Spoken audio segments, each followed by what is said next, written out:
Nobody wanted this strange puppy. And when the vet looked closer, he screamed, "Call 911 now!" A shelter worker thought she was just saving an abandoned dog. But the moment its fur was lifted, everything changed. Strange marks covered its skin, marks the vet had seen only once before, in a place he was never supposed to talk about. Within minutes, armed teams stormed the clinic. Sirens, hazmat suits, everybody shouting questions she couldn't answer.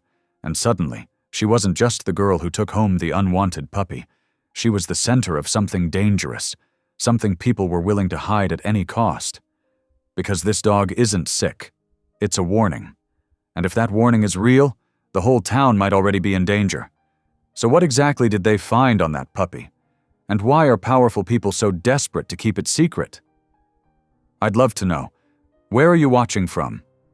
Type it down below, and while you're here, subscribe so you'll always catch the next story. The autumn breeze rustled through the makeshift adoption tent, lifting the corners of the blue tarp and sending a shiver through the small puppy huddled in the back corner of its pen. Rhea Calder watched as another family walked past, their eyes barely glancing at the trembling creature before moving on to the more appealing puppies. The golden retrievers with their flowing coats, the spotted Dalmatians that bounded eagerly toward potential adopters. Rhea knelt beside the pen, her heart aching as the puppy pressed itself further into the corner. Its patchy fur was a mottled mix of gray and tan, with strange bare spots that revealed skin marked by unusual lesions. But it was the dog's eyes that caught and held her attention. Pale, almost colorless, like morning fog over water. "Poor little thing hasn't had a single application," Sarah, one of her co-workers, said with a shake of her head. "Can't blame folks, though. Something's not right with that one." Rhea ignored the comment, focusing instead on the way the puppy's ears twitched at the sound of her voice. "Hey there, sweet one," she whispered, keeping her tone soft and steady. The puppy's head tilted slightly, those strange eyes fixed on her face. Working at the rural shelter wasn't glamorous, but Rhea found purpose in it. Every scared, unwanted animal reminded her of herself. Shuttled from one foster home to another after her mother's disappearance, always the odd one out, the one people passed by. She'd learned early that being overlooked wasn't the same as being invisible. Sometimes it meant you saw things others missed. A young couple approached, their little girl pointing excitedly at the pen. But as soon as they got close enough to see the puppy clearly, the mother pulled her daughter away. "Oh no, sweetie. That one looks sick. Let's look at the cute black lab over there instead." Rhea felt her jaw tighten. She'd heard similar words too many times in her childhood. Too quiet. Kind of strange. Not quite what we're looking for. The euphemisms people used when something, or someone, made them uncomfortable. As the day wore on, the other pens gradually emptied. Happy families left with wiggling puppies in their arms, while the mottled puppy remained alone, watching everything with those unsettling pale eyes. When it was time to pack up, Rhea had made her decision. "I'm taking this one," she announced, already filling out the adoption paperwork. "Rhea, wait!" Sarah grabbed her arm. "Something's not right with that dog. Those marks on its skin, it could be contagious. And those eyes, it's just weird." "Weird isn't dangerous," Rhea replied firmly, thinking of all the times she'd been labeled as different. "It just needs someone to give it a chance." Despite more protests from her co-workers, Rhea completed the paperwork. The puppy didn't resist when she lifted it into her arms. If anything, it seemed to melt against her chest, its tiny body still trembling but somehow less afraid. Her old pickup truck rumbled to life, and she placed the puppy carefully in a carrier on the passenger seat. Instead of heading home, she turned toward the outskirts of town, where Dr. Benton Hale's veterinary clinic sat nestled between rolling hills and weathered fence posts. Benton's clinic was the only place in town that felt truly welcoming to Rhea. Unlike other professionals who treated her with barely concealed impatience or condescension, Benton always listened. He never rushed her out the door or dismissed her concerns about the shelter animals she brought in. The gravel crunched under her tires as she pulled up to the simple white building. Through the window, she could see Benton in his worn scrubs, examining a farmer's cat. He looked up at the sound of her truck and gave a small wave, his steady blue eyes crinkling at the corners. Rhea waited in the small waiting room, the carrier on her lap. The puppy hadn't made a sound during the entire drive, but she could feel it watching her through the carrier door. When Benton finished with his patient, he came out to greet her, his tall frame moving with the easy confidence of someone comfortable in their own skin. "Rhea," he said warmly. "Another shelter case?" "This one's different," she replied, following him into the exam room. "It's mine now." Benton's eyebrows rose slightly as she opened the carrier and carefully lifted out the puppy. His expression remained neutral as he observed the unusual markings and lesions, but his gentle hands were careful as he began his examination. "How long has the shelter had this little one?" he asked, checking the puppy's eyes and ears. 3 weeks. Nobody would touch it." Rhea watched his face carefully.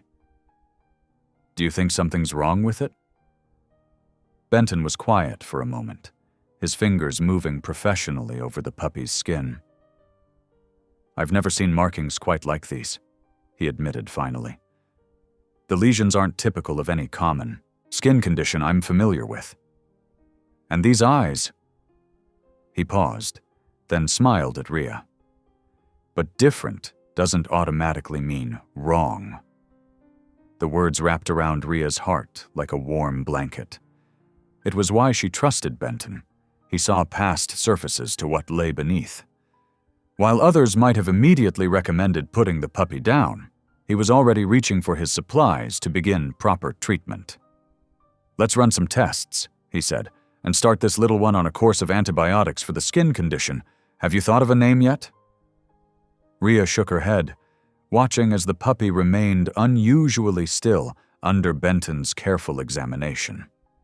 She thought about her own journey, all the homes she'd passed through, all the names she'd been called, until she'd finally found her own place in the world. "Ghost," she decided suddenly, "because everyone looks right through it. But we see you, don't we?" The puppy's pale eyes met hers, and for a moment, Rhea felt that peculiar connection again, two overlooked souls finding each other. "Ghost it is," Benton agreed, his voice gentle. He finished his examination and began preparing the necessary medications. "Bring Ghost back in a week for a follow-up. And Rhea?" He paused, his blue eyes serious. "You did good today. This little one needed someone exactly like you." Driving home with Ghost secured safely beside her, Rhea felt a familiar warmth in her chest, the feeling of pieces falling into place. Her small house might be isolated on the outskirts of town, her life might be simple and routine, but she knew what it meant to save something others had written off. Sometimes the most important connections came from recognizing another lonely heart. Ghost shifted in the carrier, pressing closer to the side nearest Rhea. Together they drove toward home as the setting sun painted the sky in shades of hope. Two outcasts who had found their way to exactly where they needed to be. In the sterile quiet of the exam room, Benton's practiced hands moved methodically over the puppy's unusual coat. The fluorescent lights hummed overhead as he parted the mottled fur with gentle fingers, examining each patch of affected skin. Ghost remained remarkably still on the metal table, those pale eyes fixed on Rhea as she watched from the corner. Suddenly, Benton's hands froze mid-motion. His face drained of color as he stared at a particular pattern of lesions along the puppy's flank. Rhea noticed how his steady breathing had turned shallow, his normally calm demeanor cracking like thin ice. "Dr. Hale?" she asked, taking a step forward. What's wrong? Benton didn't answer immediately. Instead, he quickly grabbed his phone and started taking photos of the markings, his hands trembling slightly. Rhea had never seen him anything less than completely composed, and the change sent a chill down her spine. "I've seen this before," he finally said, his voice tight. His usual warmth had been replaced by something harder, almost fearful. "These exact patterns. During my military rotation, it was—" He shook his head, as if trying to clear away memories he'd rather forget. "Rhea, I need you to call 911 right now." "What? But it's just a skin condition, isn't it?" Rhea's hand hesitated over her phone. The sudden shift in atmosphere made her stomach clench. "Now, Rhea." The sharp command in his voice made her jump. Benton was already moving, securing Ghost in a metal kennel and pulling out protective gloves from a drawer. "Tell them we need emergency response units. Tell them—" He paused, then added words that made Rhea's blood run cold. "Tell them it's a potential biological hazard situation. Code 7 Delta 3. Rhea's fingers shook as she dialed, her mind racing. This couldn't be happening. She'd only wanted to help an unwanted puppy. How had everything gone so wrong so quickly? The emergency operator's response was unnervingly immediate. No questions, no hesitation, just a clipped acknowledgement and instructions to seal the clinic and await arrival. Rhea hadn't even finished putting her phone away when she heard the first sirens in the distance. That's really fast," she whispered, moving closer to Ghost's kennel. The puppy whined softly, sensing the tension in the room. "Too fast," Benton muttered, his face grim. They were waiting for something like this. He turned to Rhea, his blue eyes intense. "Listen to me carefully. Whatever happens next, say nothing about where you found Ghost. Nothing about the shelter. Do you understand?" Before Rhea could respond, the parking lot erupted with activity.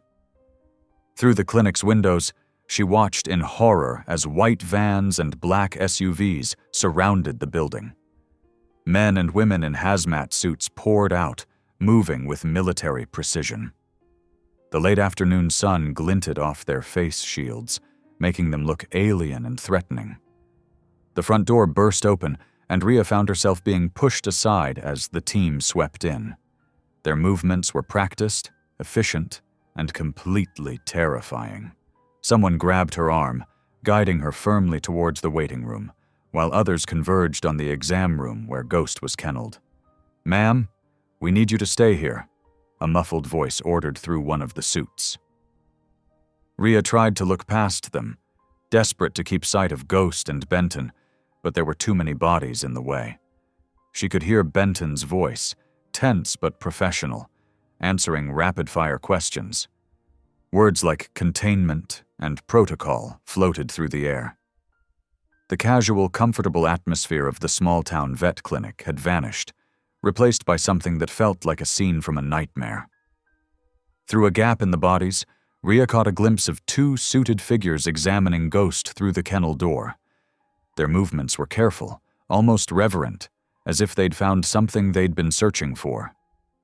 The puppy pressed itself against the back of the cage, those unusual eyes now wide with fear. "Dr. Hale!" A new voice cut through the chaos. Female, authoritative, unfiltered by a hazmat mask. A woman in a crisp black suit strode into view, flanked by two larger men. "We need to discuss your previous involvement." The atmosphere in the clinic shifted again, the concern about containment giving way to something darker. Rhea watched as Benton's shoulders tensed, his jaw tightening. "I signed non-disclosure agreements," he said firmly. "I haven't broken them." "Yet here we are," the woman replied coldly. She gestured, and the men moved to either side of Benton. "We'll need you to come with us for debriefing." "My patient," Benton started to protest, but the woman cut him off. "Is no longer your concern. Neither is she." The woman's eyes flicked to Rhea, dismissive and calculating at the same time. Rhea felt herself shrinking under that gaze, years of being overlooked and undervalued rushing back. But then she remembered Ghost's trust, Benton's kindness, and something inside her straightened. "I'm not leaving without my dog," she said, her voice stronger than she felt. The woman's laugh was short and harsh. "That animal is now classified government property. As for you..." She made another gesture, and two more suited figures appeared at Rhea's sides. "You'll be escorted home. Do not attempt to contact Dr. Hale. Do not speak of what you've seen here. Consider this your only warning." Rhea watched helplessly as Benton was led away, his face tight with worry and something that looked like guilt. Ghost's kennel was being prepared for transport, the puppy's pale eyes finding hers through the metal bars. Everything she'd tried to protect was being taken away, and there wasn't a thing she could do about it. As she was firmly guided towards the door, Rhea caught one last glimpse of the exam room.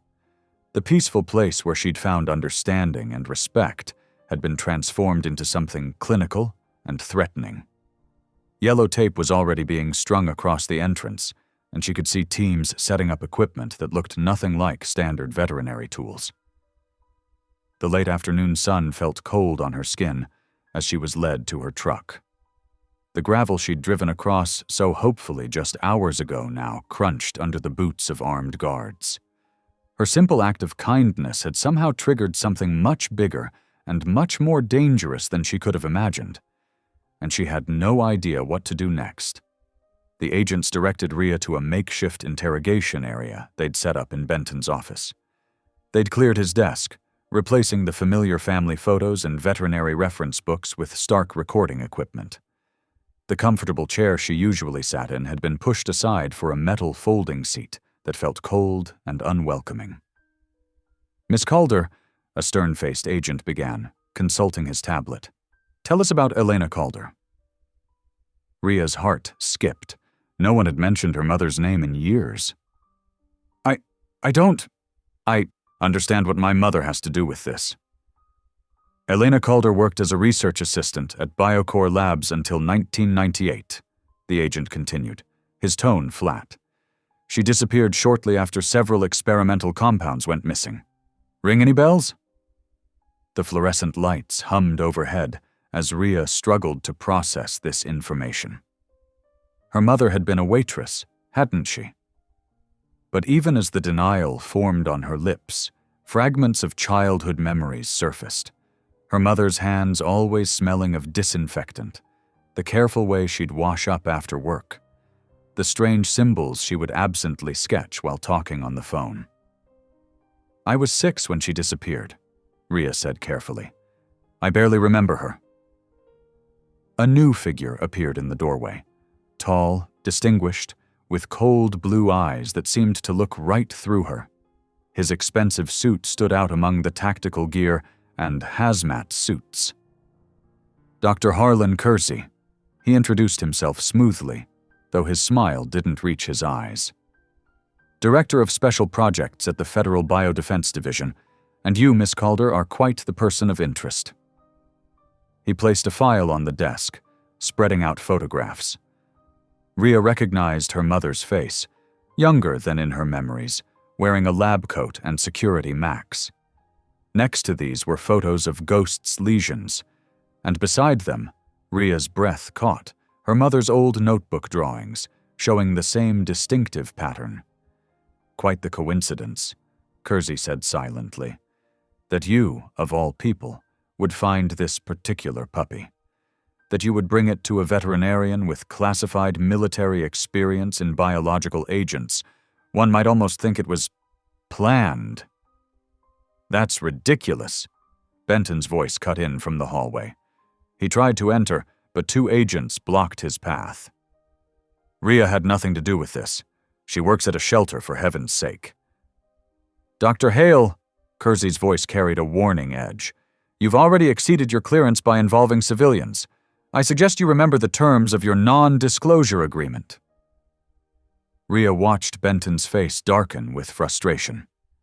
He caught her eye, trying to convey reassurance, but was quickly escorted away. The loss of his steady presence made the room feel colder. "The pattern," Rhea said suddenly, the words tumbling out before she could stop them. "I remember it. My mother used to draw it everywhere, on napkins, in margins, even in the steam on the bathroom mirror, but I never knew what it meant." Kersey's expression sharpened with interest, but when he spoke, his voice remained dismissive.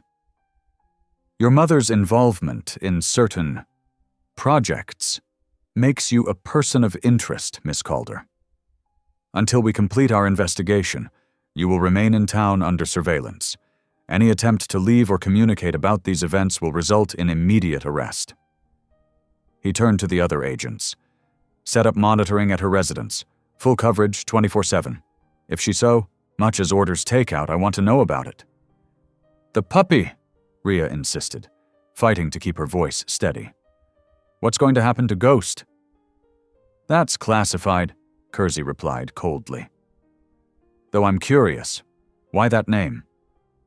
Rhea thought about the trembling creature nobody wanted, with its pale, almost translucent eyes. "Because that's what he looked like a little ghost no one could see." Something flickered in Kersey's expression. Recognition? Concern? But it was gone so quickly Rhea wasn't sure she'd seen it at all. "Take her home," he ordered. "And Miss Calder, don't make the mistake of thinking you're invisible anymore. We see you very clearly now." As they led her out, Rhea caught a glimpse through a doorway of Ghost being loaded into a specialized transport container. The puppy's eyes found hers one last time, and in that moment, she saw something that made her blood run cold. The lesions were spreading, forming more of the pattern, exactly like the ones in her mother's drawings. The drive home was silent, flanked by government vehicles. Rhea's mind raced with questions. What had her mother really been doing at that lab? Why did Ghost have those specific markings? And why did Benton look so guilty when they mentioned his military past? The agents escorted her to her front door, where a team was already setting up surveillance equipment. They made no effort to hide it. This was meant to intimidate.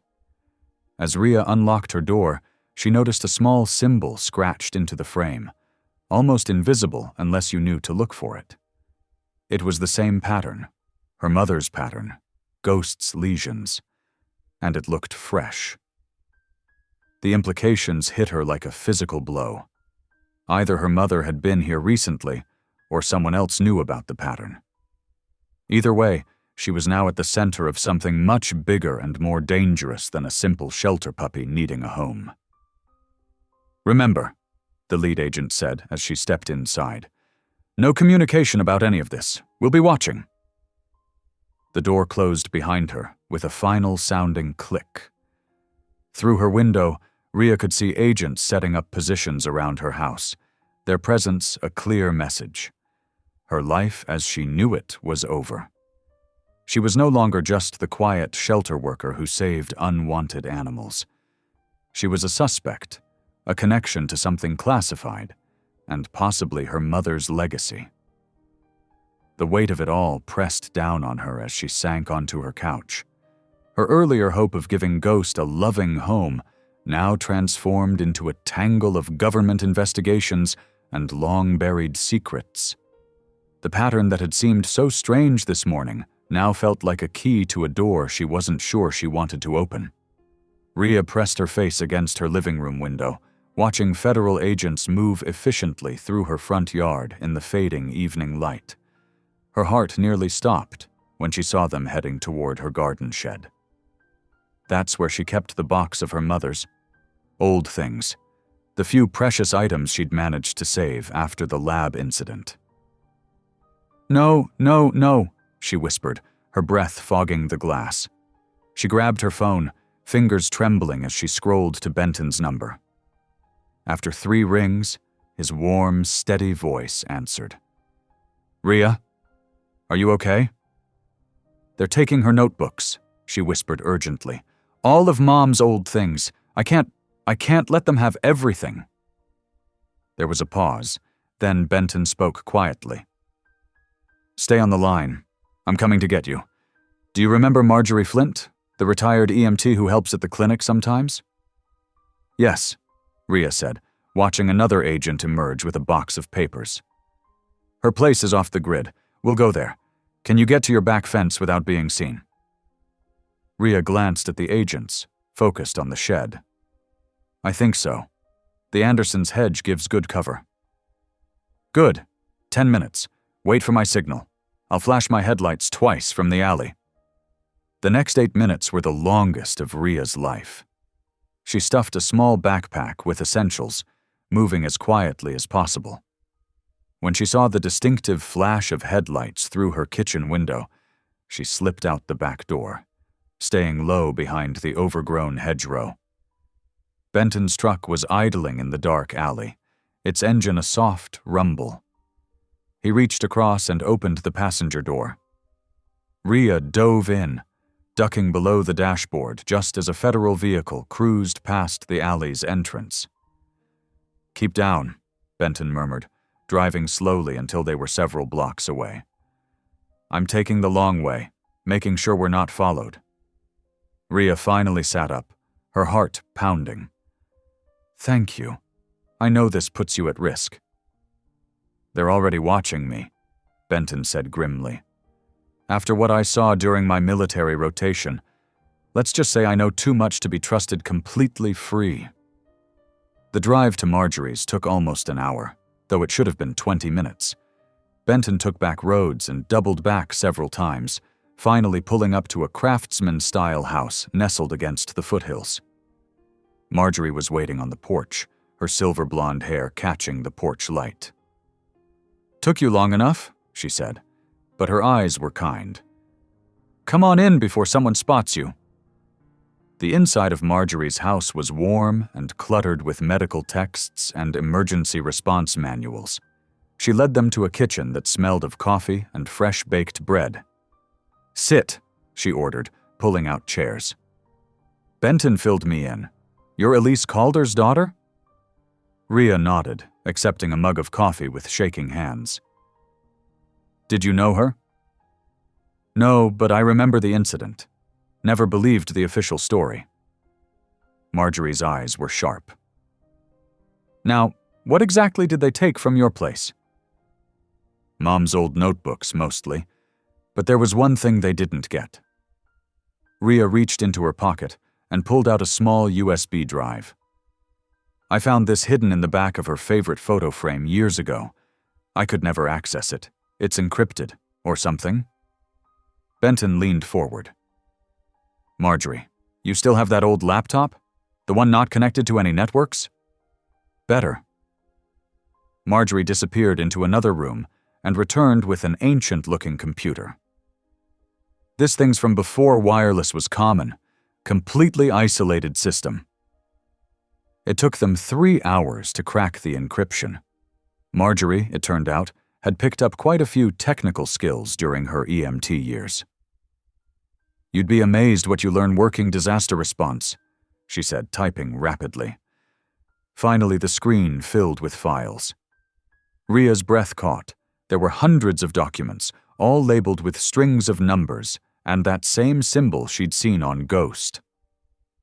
"Look at this," Benton said, pointing to one folder labeled CV Protocol. "CV, Canine Vector?" Rhea opened the file. Pages of technical documentation appeared, along with diagrams showing the same lesion pattern they'd seen on Ghost. Her mother's notes were in the margins, growing increasingly urgent. "Cannot allow Kersey to weaponize. Must find alternative. Antibodies could be key. Delivery system needs work. Canine test subject showing promise for carrying modified strain." "Oh my God," Rhea whispered. "Ghost isn't sick. He's carrying something. Something important." "Something your mother engineered," Benton added softly. "Look at the dates. These notes are from right before the lab incident." Marjorie, who had been reading over their shoulders, straightened up. "You two need to see this." She pulled up a news alert on her phone. "They're setting up checkpoints around town. No one in or out without federal clearance. Rhea felt the walls closing in. We have to find out what Ghost is carrying. Mom wouldn't have engineered him without a reason. And we need to figure it out fast, Benton agreed. Before Kersey does. They spent the next few hours poring over the files, Marjorie keeping watch and bringing them fresh coffee. The technical language was dense, but certain phrases kept appearing. Neutralizing antibodies, passive immunity, vector delivery system. Your mother was working on something protective, Benton said finally, rubbing his tired eyes. Not a weapon, a shield. But from what? A car door slammed outside. Marjorie was at the window instantly. Federal vehicle, 2 houses down. They're going door to door. Back door, she ordered, already moving. Through the workshop. I'll stall them if they come here. Benton grabbed the laptop, while Rhea stuffed printouts into her backpack. They slipped out through Marjorie's cluttered workshop, just as a knock sounded at the front door. I'm going to help Marjorie, Benton whispered, handing Rhea his truck keys. Take my vehicle. There's a cabin up at Miller's Creek. You know it? Rhea nodded.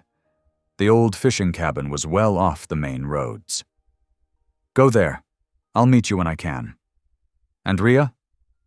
He caught her arm. Be careful. Whatever your mother created, Kersey wants it badly enough to lock down an entire town. Rhea slipped into the darkness, Benton's truck keys clutched tight in her hand.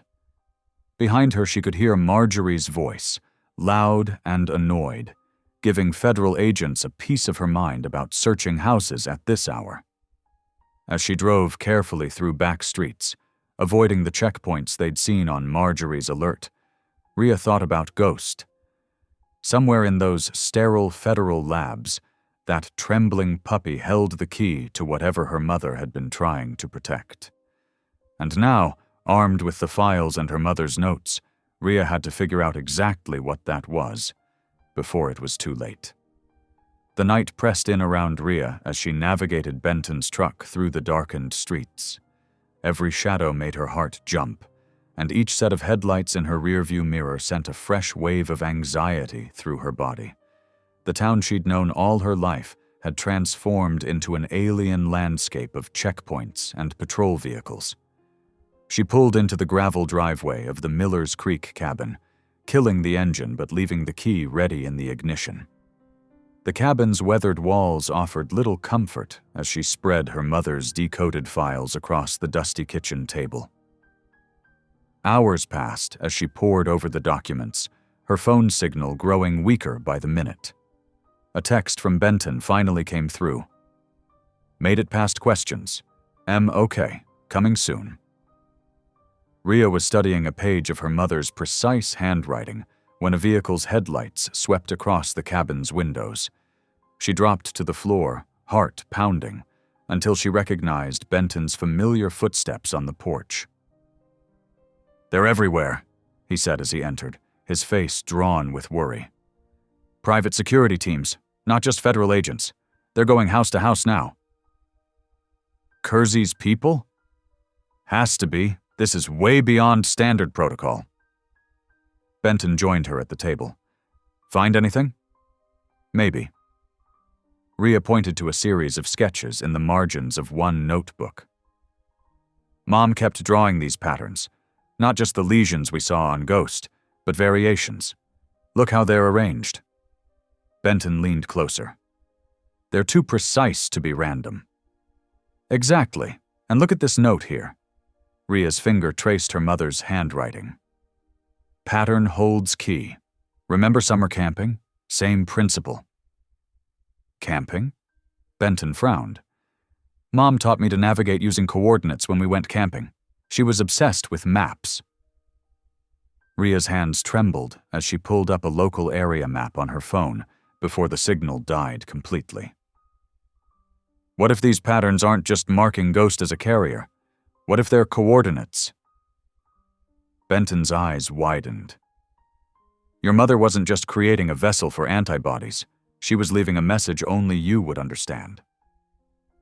They worked frantically, converting the lesion patterns into possible coordinates. Outside, Vehicles occasionally passed on the main road, each one making them freeze until the sound faded. "There," Rhea said finally, circling a spot. "On the map. Redwood Field Labs. It was shut down years ago, but these coordinates point right to it." "I remember that place," Benton said. "It was a private research facility about 20 miles outside town, closed after some kind of accident." "The accident that supposedly killed my mother," Rhea finished quietly. A car door slammed somewhere too close by. Benton moved to the window, keeping to the shadows. "We've got company. Black SUV, 2 men in tactical gear." Rhea quickly gathered the papers. "How did they find us?" "They must be checking all the remote properties. We need to move, now." They slipped out the back door as flashlight beams cut through the front windows. The woods behind the cabin were thick with undergrowth, but Rhea knew these trails from childhood explorations.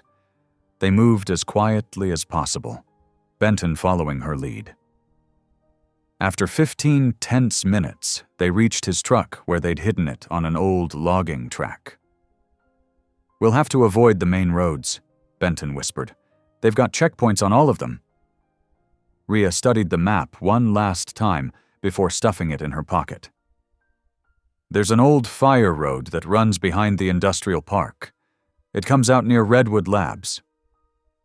They drove with the lights off until they reached pavement, Benton handling the truck with careful precision. Every intersection was a test of nerve as they watched for patrol vehicles.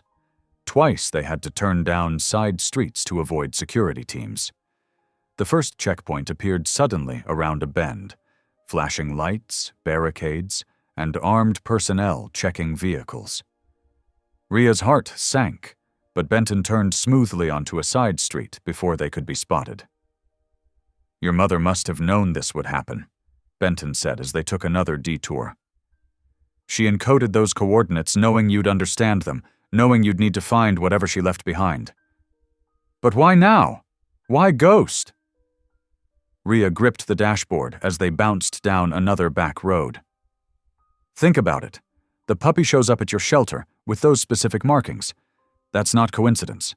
Someone made sure Ghost would find his way to you." They approached another checkpoint, but this time there was no easy detour. Benton pulled into a dark driveway, cutting the engine. "We'll have to go on foot from here." The night had grown colder, and their breath formed clouds in the beam of the small flashlight they shared. They kept to the tree line, moving parallel to the main road, but staying hidden in the shadows. Every time a vehicle passed, they pressed themselves against trees or crouched behind bushes. After what felt like hours, the abandoned buildings of Redwood Field Labs rose before them, skeletal and forbidding in the moonlight. Chain-link fence surrounded the property, topped with rusted barbed wire. Warning signs hung at intervals. Private property and no trespassing. "There," Rhea whispered, pointing to a section of fence that had been pulled back. "Someone's been here recently." They squeezed through the gap, their shoes crunching on gravel. The main building loomed ahead, its windows' dark, empty eyes staring down at them. Rhea pulled out the map again, checking the exact coordinates against the building layout. "The pattern points to the east wing," she said. "Second floor." They found a door with a broken lock and slipped inside. The beam of their flashlight revealed corridors thick with dust, except for a set of footprints that confirmed they weren't the first recent visitors. "Rhea," Benton said suddenly, grabbing her arm. "Listen." In the distance, they could hear vehicles approaching. Flashlight beams began to play across the building's facade. "They followed us," Rhea breathed. "We need to hurry." They raced up the stairs, following the coordinates that Rhea's mother had so carefully encoded in Ghost's markings. Whatever answers waited in this abandoned lab, they had only minutes to find them before Kersey's men caught up. The sound of boots on gravel echoed from below as they reached the second floor. Rhea checked the coordinates one final time, her heart pounding as she counted doors along the corridor. Behind them, voices carried up the stairwell. They were out of time. The sound of heavy boots echoed through the darkened corridor as Rhea and Benton pressed themselves against the wall. Their breath came in short, anxious bursts as flashlight beams swept closer. Rhea's fingers traced the worn paper of her mother's encoded coordinates, desperately searching for the right door in the dim light. "Here," she whispered, pointing to a weathered nameplate. "Lab 307. Just as Benton reached for the handle, a sharp voice cut through the darkness. "Don't move." Light flooded the hallway. Rhea squinted against the sudden brightness, her heart hammering. They were surrounded by 6 men in tactical gear, their weapons trained steadily on them. "Dr. Hale," one of them said, "step away from Miss Calder." Benton's jaw tightened. "I'm not leaving her." "Yes, you are." The voice belonged to a tall man who emerged from the stairwell, his rifle aimed at Benton's chest. "Unless you'd prefer we use force." Rhea felt the cold press of metal against her back as someone grabbed her arms, pinning them behind her. She struggled instinctively, but the grip only tightened. "Benton, run!" she shouted. Everything happened at once. Benton lunged toward her, but 2 guards intercepted him. The sound of breaking glass filled the air as Marjorie Flint's voice boomed from outside. "Federal agents approaching from the south! Multiple vehicles!" The distraction was enough. Benton broke free, slamming one guard into another. "I'll find you," he called out as he disappeared down the dark corridor. Rhea watched him go, relief mixing with fear as rough hands forced her toward a service elevator she hadn't noticed before. The doors opened to reveal a sterile, well-lit car, a stark contrast to the abandoned building above. This was no defunct facility. Something was very much alive beneath the surface. As they descended, Rhea's captors remained silent. The elevator dropped for what felt like minutes, suggesting they were traveling deep underground. When the doors finally opened, she found herself in a pristine corridor that could have belonged in any modern research facility. They marched her past laboratories where scientists in white coats worked behind glass walls. Through one window, she caught a glimpse of familiar pale fur. Ghost! The puppy was in some kind of observation chamber, electrodes attached to his patchy coat. Before she could process more, they pushed her forward. Fragments of conversation drifted from passing rooms. Assets markers are stable. Transmission vector confirmed. Waiting for Dr. Kersey's final... Each word increased the knot of dread in her stomach. This wasn't just about Ghost anymore. Whatever they were doing here, it was bigger than a single unusual puppy. They brought her to a large office with floor-to-ceiling windows overlooking a massive underground laboratory space. Dr. Harlan Kersey stood at the glass, hands clasped behind his back, watching technicians work below. "Miss Calder?" he said without turning. "Right on schedule." "Schedule?" Rhea's voice cracked slightly. "You knew we'd come here?" Now Kersey turned, a thin smile playing on his lips. "Of course. Your mother's encryption wasn't nearly as clever as she thought. We've been watching you piece it together, waiting for you to lead us to any remaining evidence." He walked to his desk and pressed a button. A screen descended from the ceiling, displaying footage of Rhea and Benton at various locations over the past few days. "You've been quite helpful, actually. We weren't certain we'd found all of Elise's hiding places." "Where is she?" Rhea demanded. "My mother. Is she alive?" "Dr. Elise Calder made certain choices," Kersey said carefully. "Choices that complicated an otherwise straightforward project. The puppy you found? It's carrying something very valuable. Genetic markers that could revolutionize medical treatment, or, in the wrong hands, create devastating weapons." He turned back to the window. "Your mother didn't approve of certain applications we were developing. She took steps to sabotage the program. The puppy was her insurance policy. a way to expose us if anything happened to her. And now you have both of us, Rhea said bitterly. Indeed, the puppy's markers are stable, but we need to understand exactly what your mother did to its genetic coding. Having you here might prove useful in that regard. He nodded to the guards.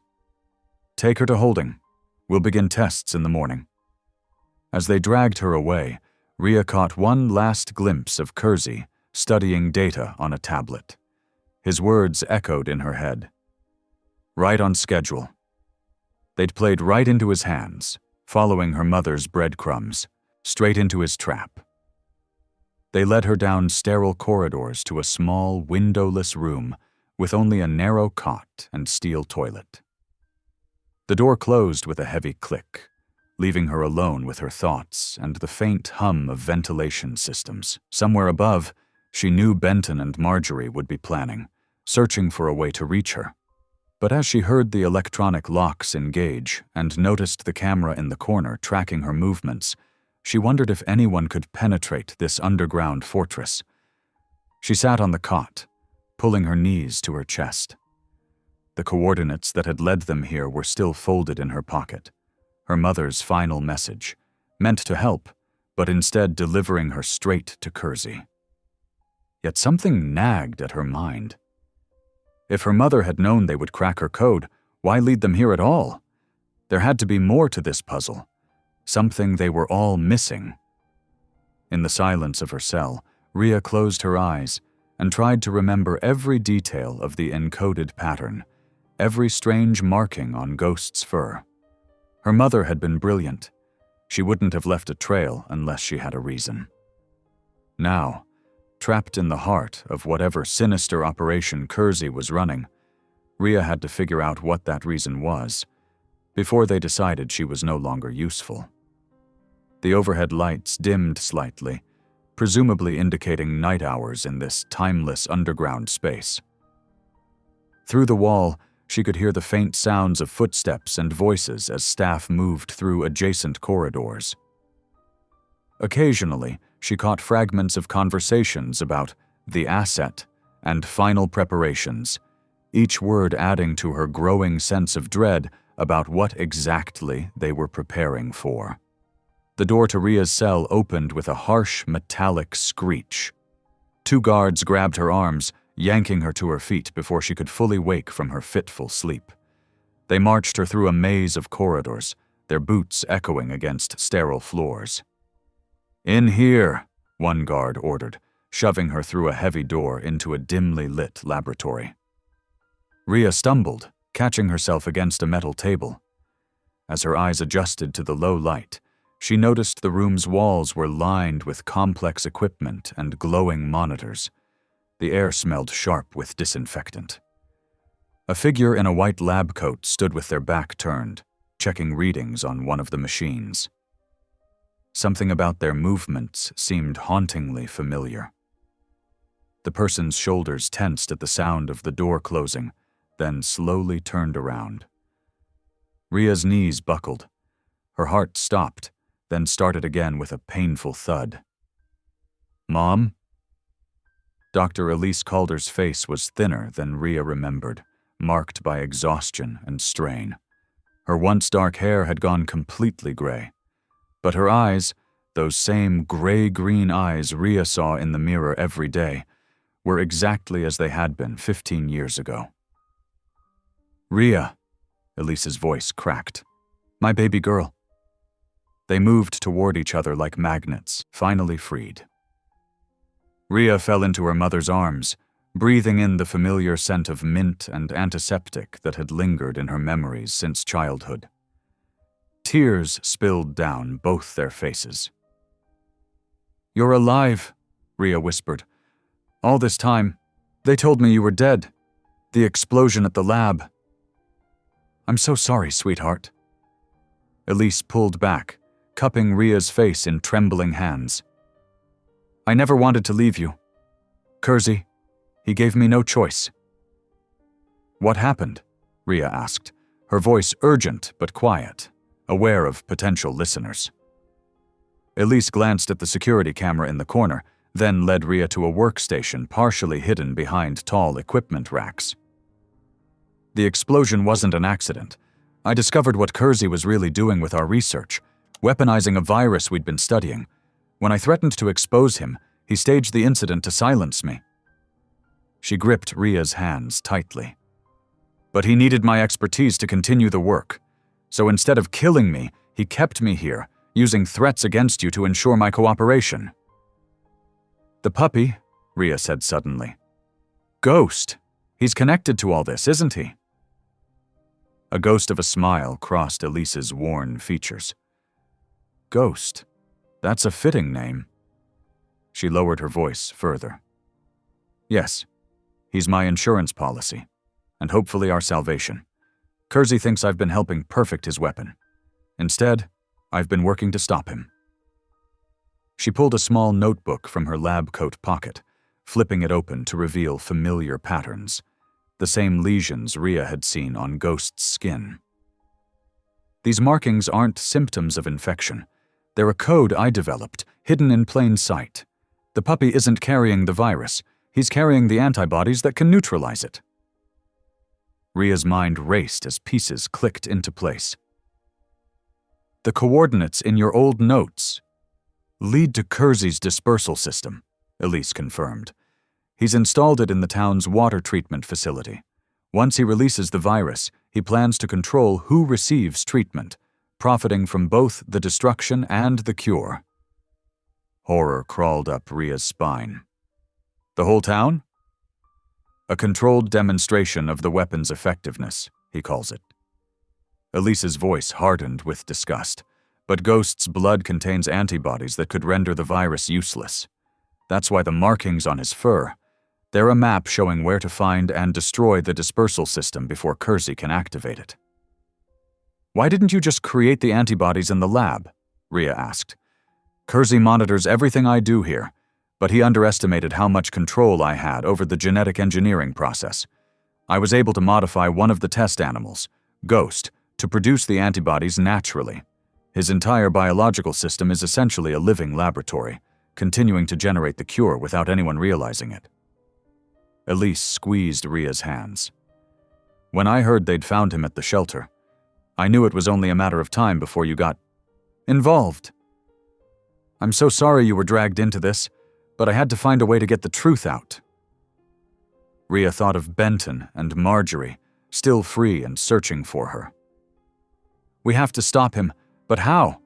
We're trapped down here and Ghost is locked away in their secure labs. I've been preparing for this moment for years, Elise said. Now that you're here, we can… The laboratory door opened with a hiss. They jumped apart as Dr. Kersey strode in, flanked by guards. How touching, he said, his cold smile never reaching his eyes. I thought a family reunion might loosen some tongues. Tell me, Dr. Calder, have you reconsidered sharing the details of your little modifications to our asset? Elise stepped in front of Rhea protectively. The puppy's genetic structure is unstable, Harlan. Trying to extract and replicate the virus now would be dangerous. That's not what our preliminary tests suggest. Kersey nodded to one of the guards, who moved toward Rhea. Perhaps your daughter's cooperation could be better motivated than yours. Don't touch her, Elise's voice shook with fury and fear. Then give me what I want. Kersey's facade of politeness vanished. Tell me exactly what changes you made to the virus's coding. Rhea felt her mother's hand squeeze hers once, a silent message passing between them. In that touch was 15 years of lost time, of love and sacrifice, of a mother's desperate plan to protect both her daughter and countless innocent lives. Time's up, Kersey snapped. Take the girl to the testing lab.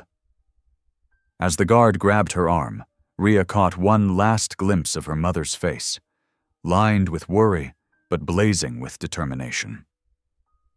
Whatever happened next, she knew they wouldn't give up. The truth about Ghost and the antibodies he carried had to reach the outside world before Kersey could unleash his weapon on unsuspecting victims. The guard pulled her toward the door, but Rhea's mind was already racing, processing everything she'd learned. Her mother was alive. Ghost wasn't a threat, but a cure. And somewhere in the pattern of his unique markings lay the key to stopping a massacre. If only they could find a way to use that information before it was too late. The harsh fluorescent lights flickered once, twice, then plunged the laboratory into darkness. Emergency red lighting bathed everything in an eerie crimson glow as alarms began to wail through the facility. Ria's heart thundered in her chest as chaos erupted around them. Now! Elise grabbed Ria's arm, pulling her toward a service door while the guards were momentarily distracted. I triggered a cascading systems failure. It will take them at least 15 minutes to restore power to the containment units. They burst into a narrow utility corridor, their footsteps echoing off concrete walls. Ria struggled to keep up with her mother's pace, still processing the shock of their reunion and the dizzying turn of events. The emergency lighting cast long shadows that danced and shifted as they ran. The puppy, Ghost, is being held in Laboratory 3, Elise explained between breaths. 2 levels up, East Wing. You'll need this. She pressed a keycard into Ria's palm. It's coded for emergency access. Wait, Ria pulled back, realization dawning. You said you'll need this, not we. Elise's face was grave in the red light. I have to stay behind. Someone needs to keep them occupied, scramble their systems further. If they realize too quickly which way you've gone. No! Ria grabbed her mother's arm. I just found you. I can't lose you again. Listen to me. Elise gripped Ria's shoulders, her eyes intense. That puppy is carrying the only defense against Kersey's weapon. If he succeeds in releasing the virus into the water supply, thousands will die. The antibodies in Ghost's blood are the key to stopping it all. She pulled Ria into a fierce hug. I've already lost 15 years with you. I won't let Kersey take anything more from us, or anyone else. Running footsteps echoed from a connecting corridor. They're heading for the east stairwell, a voice shouted. Take the maintenance tunnels, Elise said quickly, moving to a wall panel and yanking it open to reveal a narrow passage. They run under the whole facility. Follow the red conduit lines. They'll lead you to an access point near the perimeter fence. She pulled a small flashlight from her lab coat and pressed it into Ria's hands. Your friend Benton has been searching the woods to the north. With any luck, he'll find you. Mom, Ria's voice cracked. Go! Elise gave her a gentle push towards the tunnel. I'll buy you as much time as I can. Get Ghost, find Benton, and warn the town. Her expression softened. I am so proud of the woman you've become, Ria. Now show them what you're made of. Before Ria could protest further, Elise slammed the panel shut, leaving her in darkness. Through the wall, she heard her mother's footsteps running in the opposite direction, followed by shouts from the guards. Blinking back tears, Ria clicked on the flashlight and began moving through the cramped service tunnel. The beam illuminated pipes and conduits running along the walls, including the thick red line her mother had mentioned. She followed it, trying to keep her breathing steady despite the growing claustrophobia. The tunnel seemed to go on forever, broken only by occasional junction points where other passages branched off. Ria kept track of her progress by counting the access ladders she passed. Each one presumably led to a different level of the facility. When she reached the 5th one, she paused to consult the keycard her mother had given her. If Laboratory 3 was 2 levels up, this might be her best chance. The ladder rungs were cold against her palms as she climbed. At the top, she found another panel that opened into a dimly lit corridor. The emergency lighting was still active, which meant the power hadn't been restored yet. Her mother's sabotage was holding. Ria crept along the hallway, pressing close to the wall whenever she heard voices or footsteps. The layout was confusing, but she eventually found signs indicating she was in the East Wing. Laboratory 3's entrance loomed ahead, its security panel dark except for a single red emergency light. She swiped the keycard with trembling fingers. For a heart-stopping moment, nothing happened. Then the lock clicked open. Inside, battery-powered equipment cast a pale glow over rows of cages. Most were empty, but in one corner, a familiar whine made her heart leap. Ghost pressed against the bars of his enclosure, tail wagging as she approached. "Hey, buddy," she whispered, quickly working the cage's latch. "Let's get out of here." The puppy squirmed happily in her arms, trying to lick her face. Rhea noticed fresh bandages where they'd apparently drawn blood samples, and her anger at Kersey flared anew. She tucked Ghost securely against her chest and retraced her steps to the maintenance tunnel access panel. Getting down the ladder one-handed while holding a wiggling puppy proved challenging, but she managed it. Back in the tunnel, she resumed following the red conduit line, moving as quickly as she dared in the confined space. After what felt like hours but was probably only 20 minutes, Rhea felt a slight breeze. The tunnel ended at a heavy grate set into a concrete wall. Through its bars, she could see trees and undergrowth illuminated by moonlight. The grate was secured with rusted bolts, but years of exposure had weakened them. Rhea set Ghost down and used all her strength to push and pull at the metal until it finally gave way with a grinding screech. Cool night air washed over her as she squeezed through the opening, helping Ghost out after her. They were at the bottom of a shallow ravine, hidden from view by thick vegetation. The facility's perimeter fence was visible about 50 yards away, security lights creating pools of harsh brightness between the trees.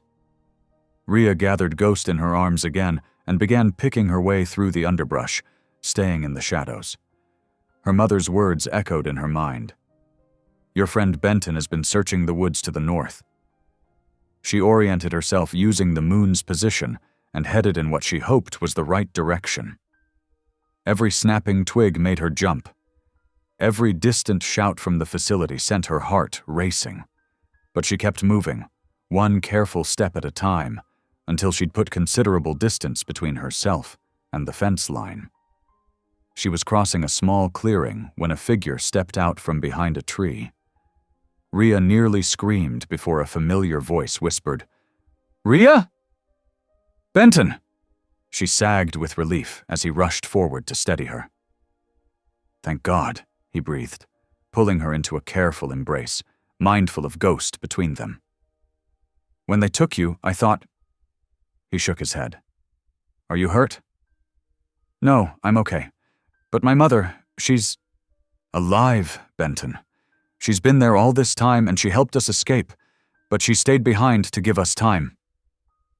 Rhea's voice caught as the full weight of everything crashed over her.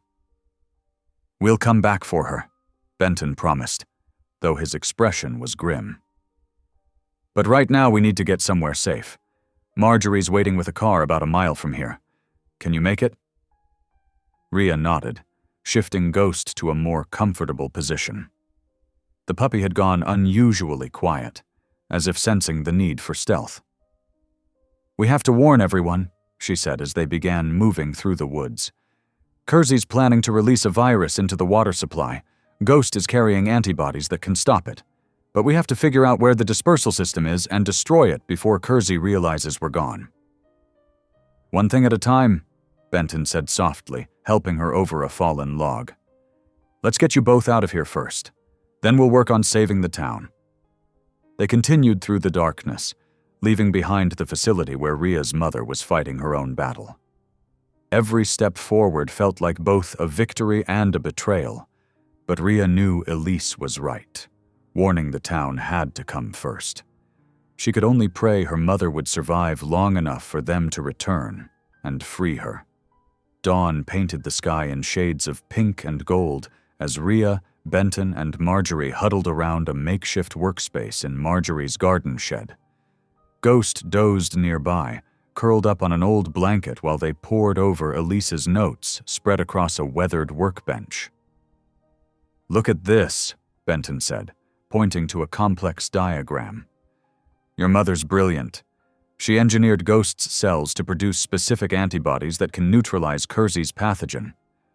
He traced the chemical formulas with his finger. The lesions aren't just coordinates. They're also a map of the protein structures we need. Rhea leaned closer, squinting at her mother's familiar handwriting. But how do we get the antibodies from Ghost into a form we can use?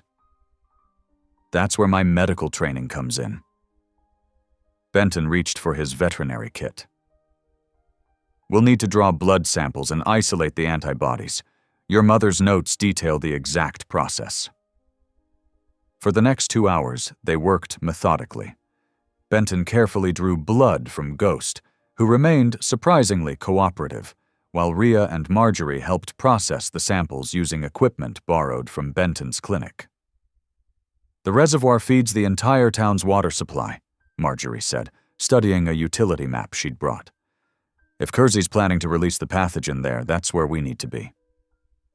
The dam's heavily guarded, Rhea warned, remembering the security teams she'd seen at Redwood. They'll be expecting us.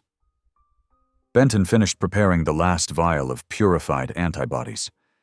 We don't have a choice. According to these notes, once the pathogen is released, we'll have less than an hour before it becomes impossible to neutralize. They packed their supplies into Marjorie's old Jeep. The antibody solution, medical supplies, and Ghost, who refused to be left behind. The morning sun cast long shadows as they wound their way up the mountain road toward the reservoir. A mile from the dam, they spotted the first checkpoint. 2 armed guards stood beside a black SUV, checking vehicles. "Get down," Marjorie hissed. They ducked as she turned onto a narrow fire road she knew from her EMT days. The Jeep bounced over rough terrain, threading between trees as they circumvented the main approach. There, Benton pointed through the windshield. The concrete face of the dam rose before them, sunlight glinting off the spillway's rushing water. More security teams patrolled the perimeter, their weapons clearly visible. Marjorie parked in a concealed spot, and they crept closer on foot. Ghost padded silently beside them, seeming to understand the need for stealth. "The access point to the water system should be near the primary intake valve," Benton whispered, consulting Elise's notes. "Northwest corner, according to these coordinates." They worked their way around the reservoir's edge, using the trees for cover. Rhea's heart pounded with each step, expecting gunfire at any moment. When they reached the northwest section, they found a metal service door set into the concrete. "It's locked," Rhea said, tugging at the handle. "Not for long." Marjorie pulled out a set of tools from her emergency kit and went to work on the lock. Years of responding to crisis scenes had taught her more than standard EMT skills. The lock clicked open just as a shout rang out. "Hey, stop right there!" A security team had spotted them. Bullets sparked off the concrete as they dove through the doorway. Inside, metal catwalks stretched over churning water. "The intake valve should be 50 yards ahead," Benton shouted over the roar of water and gunfire. They ran along the catwalk, Ghost keeping pace beside them. More shots rang out as guards pursued them into the structure. Rhea clutched the case containing the antibody solution, her mother's sacrifice driving her forward.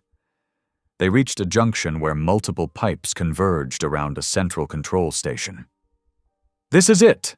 Benton began preparing the solution, while Marjorie provided covering fire from behind a junction box. Ghost growled, sensing approaching guards. Suddenly, the catwalk shuddered. A bullet had struck a support strut, causing the metal to groan ominously. Benton lost his balance, the case slipping from his hands as he stumbled toward the edge. "Benton!" Rhea lunged forward, grabbing his arm as he fell. The force nearly pulled her over too, but she braced herself against the railing. Ghost clamped his teeth into her jacket, adding his weight to help anchor her. For one terrifying moment, Benton dangled over the churning spillway. Water roared 30 feet below, promising certain death. With every ounce of strength she possessed, Rhea pulled. Her shoulders screamed, in protest, but she refused to let go. Marjorie appeared beside her, and together they hauled Benton back onto the catwalk. He lay there gasping as Ghost licked his face anxiously. "The solution," Rhea remembered, looking around frantically.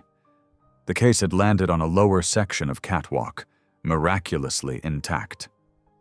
More gunfire forced them to crawl toward it.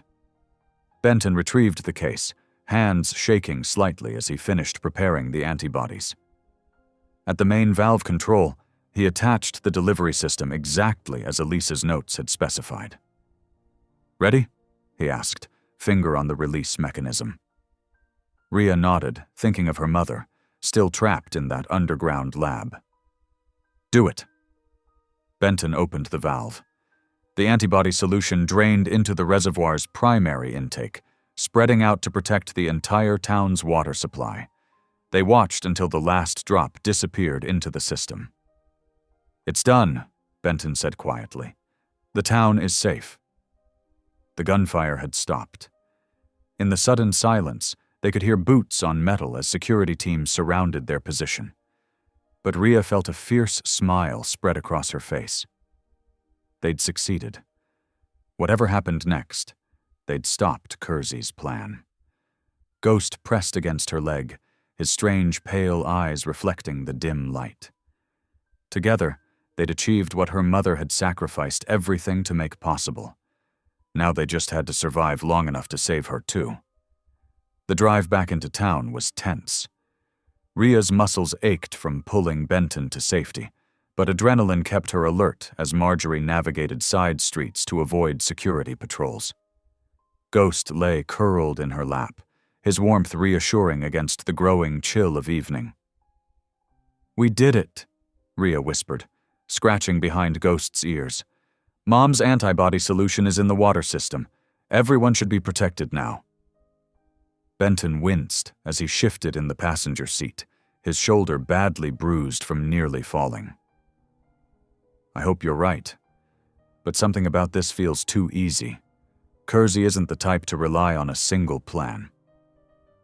As if summoning trouble, Marjorie's emergency radio crackled to life. Her old EMT contacts were reporting a surge of collapse cases across town. 2 at the grocery store, 5 at the community center, a dozen more at various locations.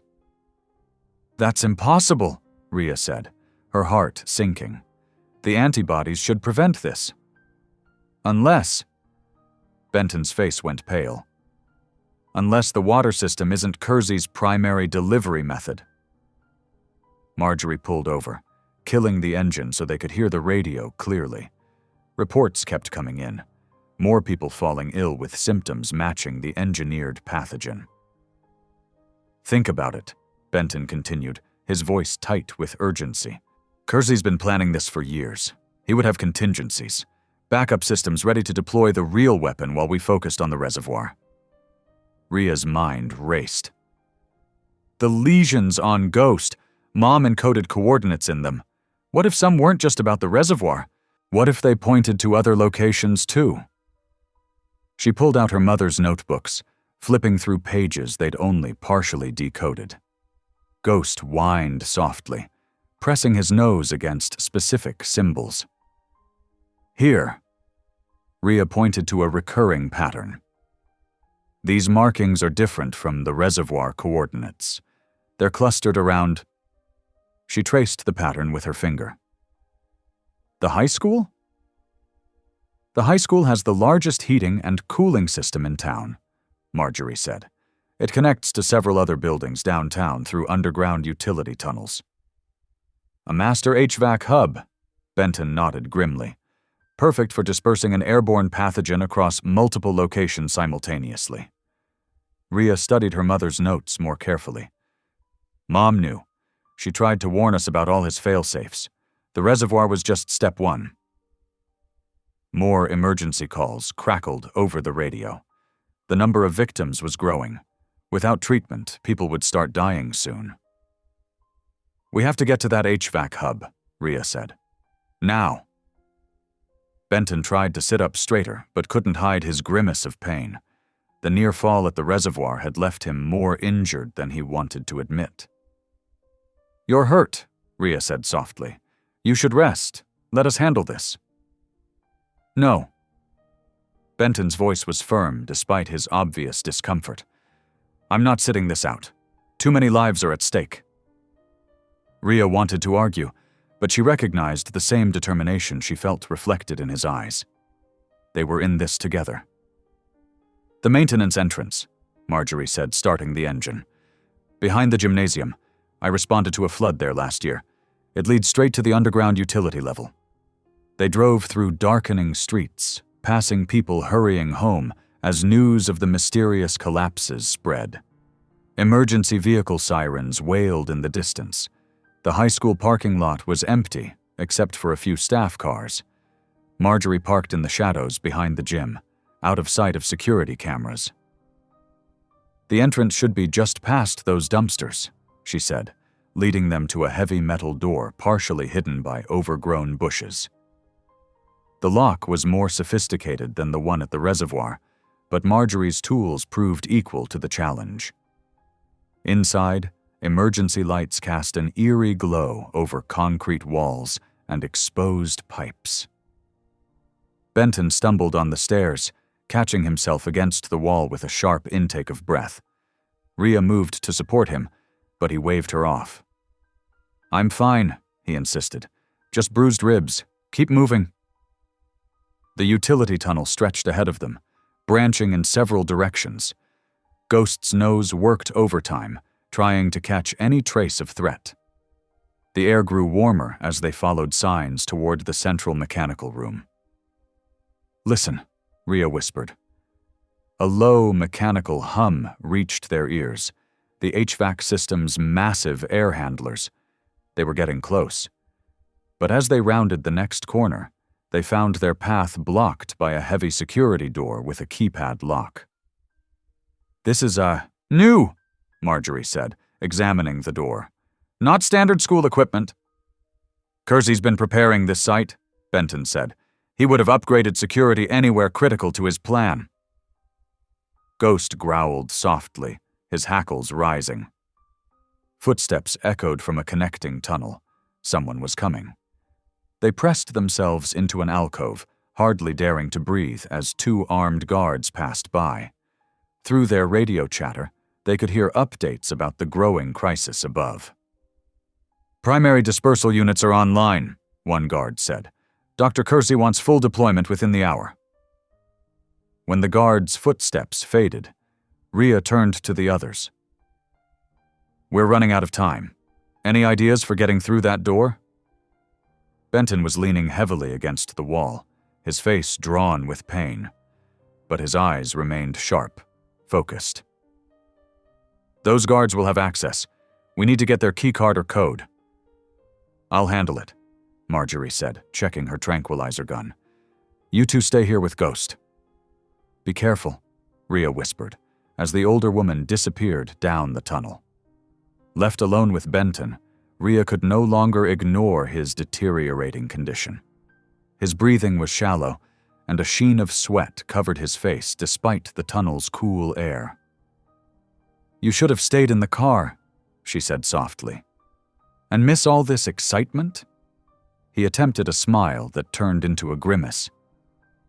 Besides, you need my expertise once we reach those dispersal units. I know what to look for, how to disable them safely. Ghost whined and pressed against Benton's legs, as if trying to support him. The gesture made Rhea's heart ache. Here was this man who barely knew her a week ago, now risking everything to help her save the town, to help her mother. A sharp crack echoed from around the corner, followed by the thud of bodies hitting concrete. Moments later, Marjorie reappeared with a keycard. Security's taking a nap, she reported. Let's move. The keycard beeped green, and the heavy door swung open. Beyond it lay the heart of the high school's HVAC system, massive air handlers, ductwork, and control panels. And mounted at strategic points throughout the room were sleek metal canisters that had nothing to do with normal building maintenance. The dispersal units, Benton confirmed, pushing himself away from the wall, preloaded with Kersey's pathogen, ready to release through the entire ventilation network. Ghost's growl deepened as they moved further into the room. Something about the canisters clearly agitated him. Perhaps he could smell traces of the same substance that had marked his skin with those telling lesions. "How do we stop them?" Rhea asked, noting the complex array of tubes and wires connecting each unit to the central control system. Benton examined the nearest canister, his hands steady despite his obvious pain. "We need to disable the trigger mechanism without breaching the containment seals. One wrong move and we'll release the pathogen ourselves." A door slammed, somewhere in the tunnels behind them. Heavy boots approached, more than just a few pairs this time. "Company's coming," Marjorie warned, taking up a defensive position. "Work fast."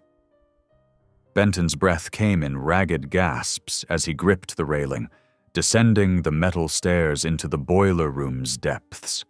Blood seeped through his shirt where he'd been grazed during their earlier escape. Rhea stayed close, supporting him while cradling Ghost in her other arm. The puppy trembled against her chest, his pale eyes wide with fear. Steam hissed from ancient pipes overhead, filling the space with suffocating heat. Red emergency lights cast dancing shadows across the concrete walls. "Here," Benton managed, pointing to a workbench near the main air handling unit. "We need to extract more serum. The antibodies in his system are our only chance." Rhea set Ghost down gently on the bench. "I'm so sorry, little one," she whispered, stroking his patchy fur. The puppy whimpered but stayed still, as if understanding the gravity of their situation. Benton's hands shook as he prepared the extraction equipment. Sweat dripped from his forehead, but his movements remained precise. Years of veterinary training took over despite his injuries. Distant shouts echoed through the ventilation ducts. The security teams were getting closer. "There," Benton said, carefully drawing the precious serum into a syringe. "This should be enough to neutralize the pathogen in the main system." An alarm suddenly blared through the building. Strobing lights joined the emergency fixtures, transforming the boiler room into a disorienting carnival of shadows and sound. Ghost yelped, pressing against Rhea's legs. "The override panel is there." Benton pointed to a complex control board mounted beside the central air handler. "You'll need to input the sequence exactly as your mother described." Rhea nodded, taking the syringe. Smoke began filtering through the vents. Whether from a real fire or a security measure, she couldn't tell. The acrid smell made her eyes water as she made her way to the panel. Her fingers hovered over the keypad. Everything hinged on this moment: the town's survival, her mother's sacrifice, Benton's unwavering faith in her. Behind her, boots thundered on metal stairs. They were out of time. Through the thickening smoke, a figure emerged, Dr. Harlan Kersey, his polished exterior now disheveled, eyes wild with desperation. His tie hung loose, and his usually immaculate suit was stained with dark patches. "Step away from that panel," he snarled, advancing toward Rhea. "You have no idea what you're destroying. Years of research, billions in contracts." Rhea's fingers continued moving across the keypad, remembering her mother's instructions. Just 3 more sequences to go. Kersey lunged forward, grabbing her arm with bruising force. The syringe nearly slipped from her grasp as she twisted away. "You're just like your mother," he spat, "throwing away everything for some misguided moral stand." His elbow caught her ribs, driving the air from her lungs. They grappled near the control panel, Rhea desperately protecting the precious serum while trying to reach the keypad. Through the chaos, Ghost barked frantically. Benton struggled to rise but collapsed against the workbench, his injury preventing him from helping. Suddenly, a familiar voice cut through the smoke.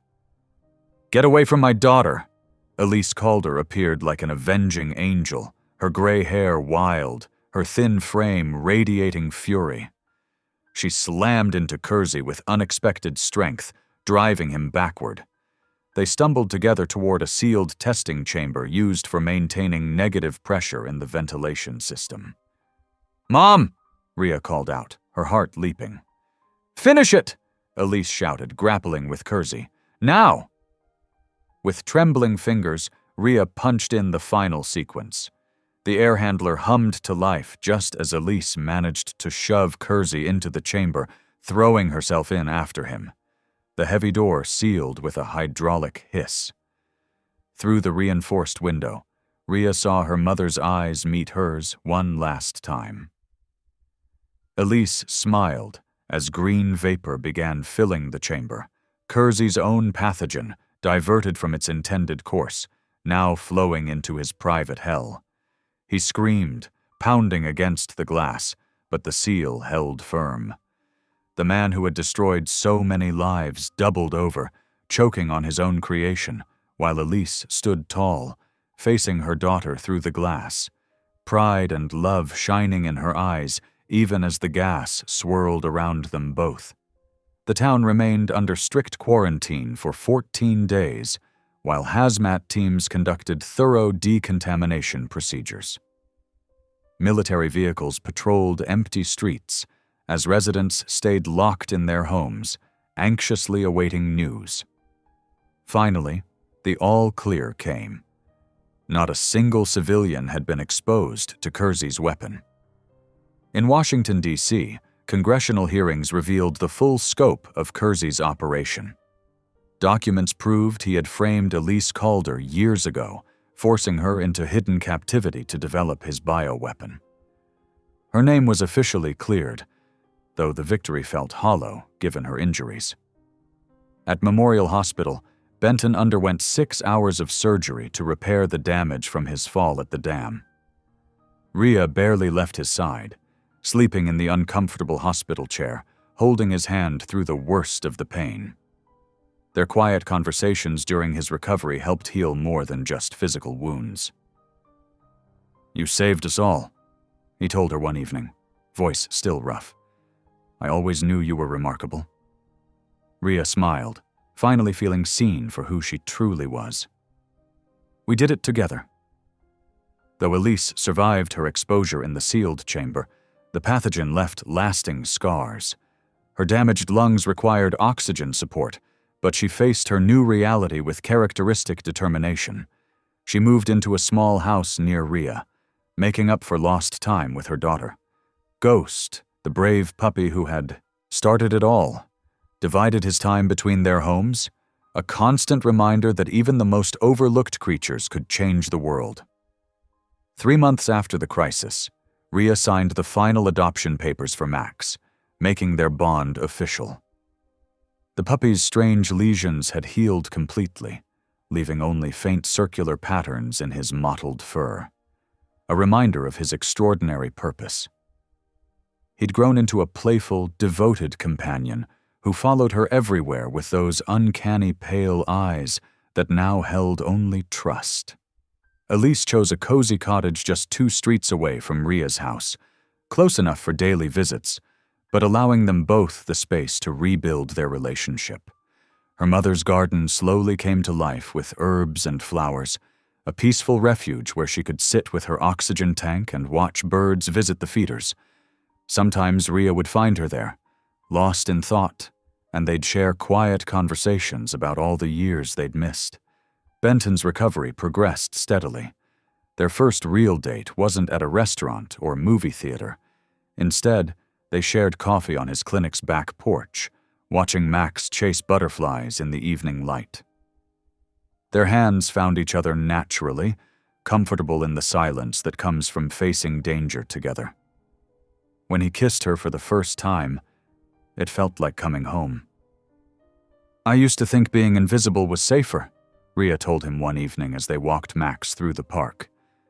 "Now I realize how much I was hiding from life." Benton squeezed her hand. You were never invisible to me." Looking back, Rhea marveled at how a single choice, reaching out to a trembling puppy no one else wanted, had transformed everything. She'd found her mother, discovered love, and most importantly, learned to see her own worth reflected in the eyes of those who truly mattered. The strange puppy who carried hope in his veins had led her home. Thanks for watching. If any part of this story lingered with you, consider subscribing. I'll be here again tomorrow, sharing another tale that speaks to the soul.